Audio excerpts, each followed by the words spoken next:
Before your pro career, you need to shine at your pro day. Two big ones today. We're going to have highlights from Oklahoma and Wisconsin. Plus, Tom Brady's not the only signal caller New England could lose this offseason. Kyle Van Noy, the quarterback of the defense, is also a free agent, and he's here in studio. And star wide receivers waiting for that next big deal. Amari Cooper, A.J. Green, Emmanuel Sanders. Our wide receiver thinks he knows what's best for you and where you could be playing next year. And we're just a week away from finding out what the rest of the league thinks. Hi, and welcome to NFL Total Access presented by Nike. With Scott Hansen, I'm Lindsay Rhodes. Well, we begin tonight with breaking news from the sports world that has dominated global headlines. In response to the coronavirus, the NCAA basketball tournament will be played without fans in the stands. For our purposes, we will deal with the impact it is having and might have on the NFL. Mike Garafolo joins us with that. Good evening, Mike.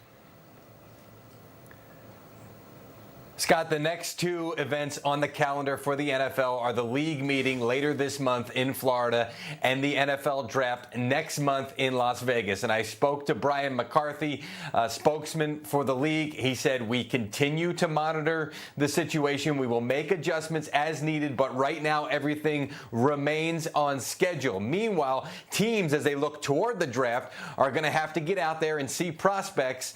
They are making some tweaks. Not all teams and not all scouts and coaches are coming off the road, but some coaches are not going to pro days and some workouts. Some workouts for late round picks have been canceled as teams try to limit the exposure of their personnel to planes and to crowded areas, just trying their best to keep as many as possible out of harm's way while also conducting their draft business. In the meantime, agents are now looking at it and saying, well, how do I get my prospects in front of teams? So you could see a lot more virtual meetings, FaceTime, and those types of things to get the players to talk to teams, to show them what they can do in advance of the draft. Some adjustments are going to have to be made across the board. Of course, the next big mass gathering for the NFL is the NFL Draft in Las Vegas. One of the biggest conventions that Las Vegas hosts, the National Association of Broadcasters, scheduled to go on that same week as the draft, has been postponed. So to be continued when it comes to the NFL Draft. Mike, thank you. Lindsay? As for the football news to come out of today's pro days, it was a pretty big one in Oklahoma. Jalen Hurts and CeeDee Lamb both on the field, along with a couple of other guys who could go pretty early in the draft. And for more on how it went, here is today's Pro Day report presented by Nike. Lance Zierlein, James Palmer here at Oklahoma's Pro Day. 30 teams represented, just the Saints and the Steelers not here. One general manager in Mike Mayock, one head coach in Zach Taylor, and one runner-up for the Heisman in Jalen Hurts throwing the football. They've had their fair share, Lance, of quarterbacks here. How'd you think he threw the football? He's been climbing a lot in people's minds lately. Is there improvement from when you watched his tape? Oh, there's definitely improvement. You can see the footwork's better. You can see he tightened up his release a little bit. The little things, he's already working on them, and it shows that's the kind of person, the kind of player he is. The ball comes out of his hands great, and we saw that at the Combine. It surprised some people the way he could spin it. I think throwing with anticipation, throwing with rhythm, throwing with timing, throwing with placement are still some things that he needs to work on. We saw it look really good at times, and at other times it needed some work. But overall, I thought he had a really nice workout. Also operated under center by his choice today during the Pro Day. And he's throwing to CeeDee Lamb, who a lot of people believe is the best receiver in this draft. What did you see from him? He only ran routes today, didn't test. Yeah, I think CeeDee needs to work on some things in terms of getting in and out of breaks. It's you can see it on tape. You can still see it here. But then when I talk to NFL personnel people, they're like, you know what? He gets open, and when the ball's in the air, he wins the ball. And that's what he did again today. Looked great with the hands. And that's who CeeDee Lamb is. Another first-round pick for the Oklahoma Sooners, their linebacker Kenneth Murray. He told us that he will be 100% healthy in just a couple of days. He tweaked his hamstring, didn't work out today, tweaked his hamstring at the Combine. Thank you, guys. Kenneth Murray and CeeDee Lamb expected to be the first Sooners off the board in April, with the latter going as high as 8 in our mock drafts on NFL.com. And we've got a guy here who thinks that That sounds about right. James Jones, who is a massive fan of Mr. Lamb. Willie McGinnis also likes him, but it's hard to compete with this guy who not only knows wideouts, but really likes what he sees from this one. Specifically, what do you like about CeeDee Lamb? Well, I mean, obviously the ball in his hands, he's a playmaker. I mean, he's special. I mean, he makes the first guy miss every single time. And like I said, that's a quarterback's best friend because that's from 3,000 to 5,000 yards passing. But this kid right here, I'm telling you, I don't care what he did on his pro day. I don't care if he went out there and dropped every football. When you turn his tape on, it's everything you want to see. It's the explosive plays down the field. It's the yak plays. It's everything that you want to see. And he reminds me of a guy that I played with, and it's Davante Adams. And as you can see, the nice pause at the release, beating the guy at the line of scrimmage. That's what the NFL is all about. Can you create separation at the line of scrimmage? And Davante Adams is probably the best at creating separation at the line of scrimmage, and here he goes. And I see CeeDee Lamb and Davante Adams. It's the hesitation off the line of scrimmage that gets you that separation. And Davante Adams was 4'5". CeeDee Lamb was 4'5", but when you turn on Davante's tape, you see yak.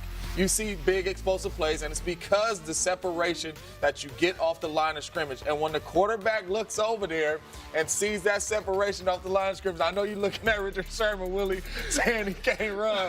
Why are you laughing? No, just that release. Like how he got off the hesitation in the release, the quick separation that he gets, even though that's not what Willie was looking at. CeeDee Lamb reminds me of Davante Adams. They are special at the line of scrimmage. They create that separation. So I know a lot of people say, well, he doesn't get in and out of his breaks. Well, he can take a couple extra steps because of the separation at the line of scrimmage that he is creating. And usually players young like that will come into the league and perfect some of the things they don't do extremely well. But the question, like you said, is when you turn on the tape, is he making plays? Can you give him the ball in space? Is he creating or breaking those tackles? All the different things. Getting off the line of scrimmage is one of the most important things for a receiver. We used to walk out there, try to jam him, throw him off. The release is important. The speed, you want to be fast, but if you can create separation different ways, that's valuable as well. How about Jalen Hurts? It sounds like Lance Zierlein liked what he saw today. Did you guys? I did. I think he's a playmaker. And when you look at all the schools he's been and what he's done, whether he's coming off the bench or being the starter, he's always had production with his feet and with his arm. As a quarterback, you're going to get critiqued more than any other position because it's all about your release. It's how posed you're in the pocket. What about your footwork? What happens when the pressure is on you? And guys like me used to hunt these quarterbacks, so we know what to look for. But the other thing to look for and to understand is these guys are playmakers. He's played against the best competition at the highest level for a long time. He will perfect some of those things that they're talking about as well. And I just feel like everybody knows what he can do with his legs, but I feel like every time he goes out on this football field, he's checking every box of using his arm and throwing out of the pocket, the footwork and things like that. You've seen him at the Senior Bowl, standing in the pocket, throwing the ball. You've seen him at the Combine, flick of the wrist, throwing the ball. And then at his pro day, the same thing. All they talked about was his footwork and how the ball was coming out of his hands. So that's impressive, especially for him. We know you can run. We know you can make plays out of the pocket, but can you stand in the pocket and make some of these NFL throws? And he continues to keep showing them. Well, he's been training down in Atlanta since his season ended, and one of the Oklahoma wideouts said that he noticed a difference today in his mechanics. And we will hear what Jalen thought of his performance a little bit later on NFL Total Access. We had Wisconsin Pro Day today. A lot of eyes on the All-American running back Jonathan Taylor. He did drills today. He did not run the 40-yard dash. His 4.39 at the Combine was good enough for him in the books. Word is he looked very good catching passes today, which you see him doing right here. Taylor's one of the most productive running backs to come into the pros in years. Over 6,000 career yards in Madison and over 50 touchdowns as well. He's the 5th-rated running back, however, on Bucky Brooks' list of available ball carriers. After his pro day today, he spoke with our Randy Moss. So I suppose it could be said that you rested on your combine laurels today, except your hands might be sore from all the passes that you caught. What was your strategy going into today? So one of the things I wanted to do was just check the box, understanding that I was a natural pass catcher. I got a chance to display that a little bit this past season, but it was just for 1 year, so just wanted to make sure that I assured scouts, coaches, and everybody that I was a natural pass catcher, whether it was from the slot, empty, from the backfield. Well, to me, it looked like if it weren't for your size, you could be a wide receiver out there. How did you grade yourself? So I like to say I got a 95%. There was one pivot route where I kind of misstepped, and it was like a low ball, and I missed it just because of the misstep. But I had just got it clean the first time on the other side, so I like to say I got a 95%.